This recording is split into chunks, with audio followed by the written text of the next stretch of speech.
You ever wonder what it's like to spend the night surrounded by things that shouldn't exist? Things that aren't just old, strange, or rare, but alive. Not alive like you and me, but alive in ways that defy reason, that twist the world around them, that watch you when you think no one is looking. If you think museums are quiet, safe places, think again. There's one museum tucked in a forgotten part of the city, where reality itself feels fragile, where the exhibits might be more dangerous than the streets outside. I know this because I work there. I'm the night guard at the Museum of Monstrous Natural History, and tonight I'm about to tell you everything. The first night you walk through these doors, they hand you a clipboard and a flashlight. That's the ritual. They don't give you much else because rules are more important here than tools. Some rules are written, some are whispered. Some, you learn the hard way. I remember my first night. I was nervous, excited, a little foolish. I thought it would be like guarding any museum, slow hours, quiet halls, maybe the occasional rat. But the first rule I learned that night changed everything. The museum doesn't display its monsters. It contains them. Every room, every crate, every glass case, and it's not just a showcase, it's a prison. And we are the watchers. Rule 1. Never, ever touch the red wax-sealed crates.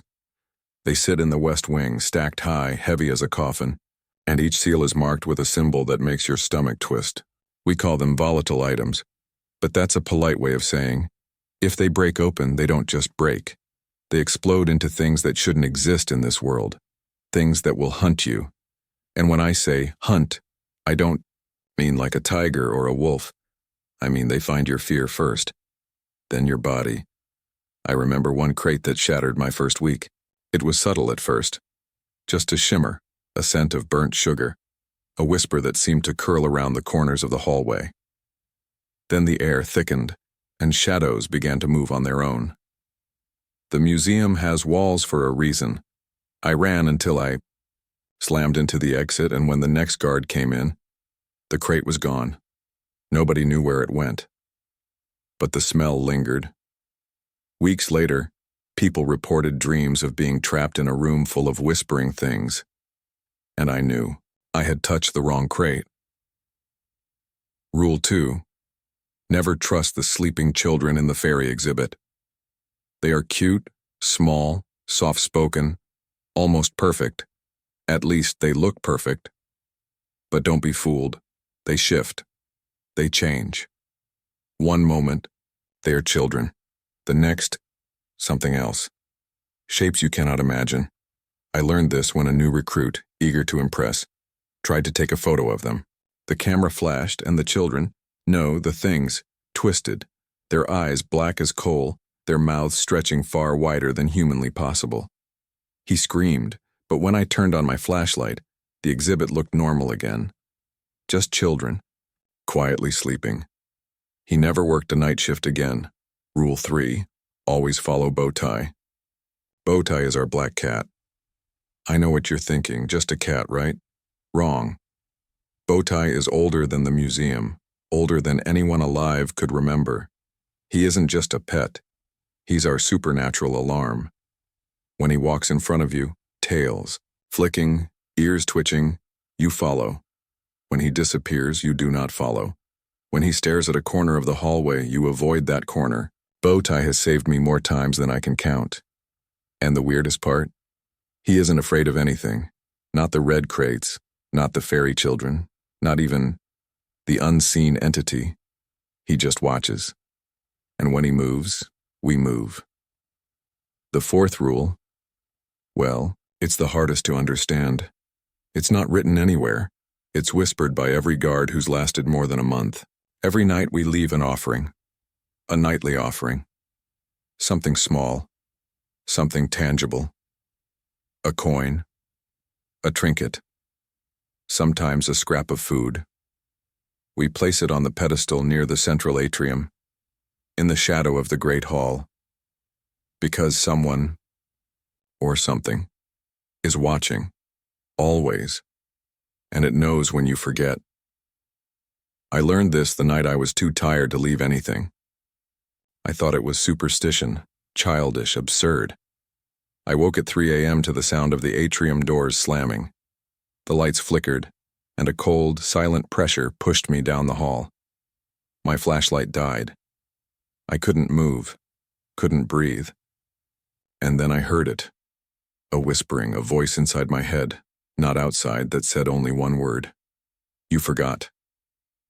I scrambled to find something, anything, and left a coin on the pedestal. The moment it touched the stone, the pressure lifted, the air warmed, and Bowtie rubbed against my leg as if nothing had happened. But I never forgot again. New recruits always ask me why we follow these rules. Some think we are paranoid. Some think it's a game. But when you see what waits in the dark corners and the shadows between the exhibits, when you hear the whispers that slip into your mind, you will understand. There's a reason why nobody survives more than a few nights without respecting these rules. There are stories about guards who tried to break them. A man once tried to move a red crate, thinking he could control it. The crate seal shattered before his eyes and, well, they found pieces of him in the next exhibit, rearranged like some grotesque puzzle, smiling as if he were happy. Another guard thought the fairy children were safe. She stayed late trying to study them. By morning, she had vanished. The exhibit looked normal. Bowtie watched the empty space where she should have been, tail twitching. He didn't blink. Some nights, the whispers come closer. You can hear doors locking themselves, hear the scraping of claws on marble floors, feel the weight of eyes in every shadow. That's when Bowtie curls against your leg, purring softly, and you realize maybe you are not alone. Maybe you never were. I've seen things move through walls, creatures with too many eyes, mouths that whisper secrets that make your soul ache. I've seen shadows take shapes that imitate people I loved only to vanish when I reached out. And yet, the museum survives. It's old, older than any city, older than memory. And we are the caretakers. Our job is to survive the night, follow the rules and leave our offering. Every night is a test, every shadow a question, and every moment you wonder if it's just the museum, or if the museum is just a mask that hides something far older, far more intelligent than we can comprehend, something that waits, watches, and knows, something that might not like visitors. If you ever find yourself standing in front of the Museum of Monstrous Natural History with its cold stone walls and its faintly flickering lights, do yourself a favor. Walk away. Do not enter. Do not ask questions. And whatever you do, if you hear the soft pads of a cat's feet behind you, do not ignore it. Follow it. Follow Bowtie. Because in that museum, the monsters aren't behind glass. They are waiting. They are listening. And they never forget. So, before you leave, remember this. The next time you hear a whisper in the dark, or a soft scratching at the window, or the faint smell of something burning sugar-sweet in the air, maybe it's nothing. Or maybe it's the museum reminding you. Rules exist for a reason, offerings matter, and curiosity can be deadly.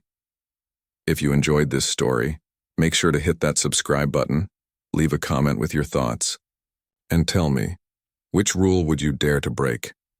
I dare you to think about it, but don't get any ideas. You never know who or what might be watching.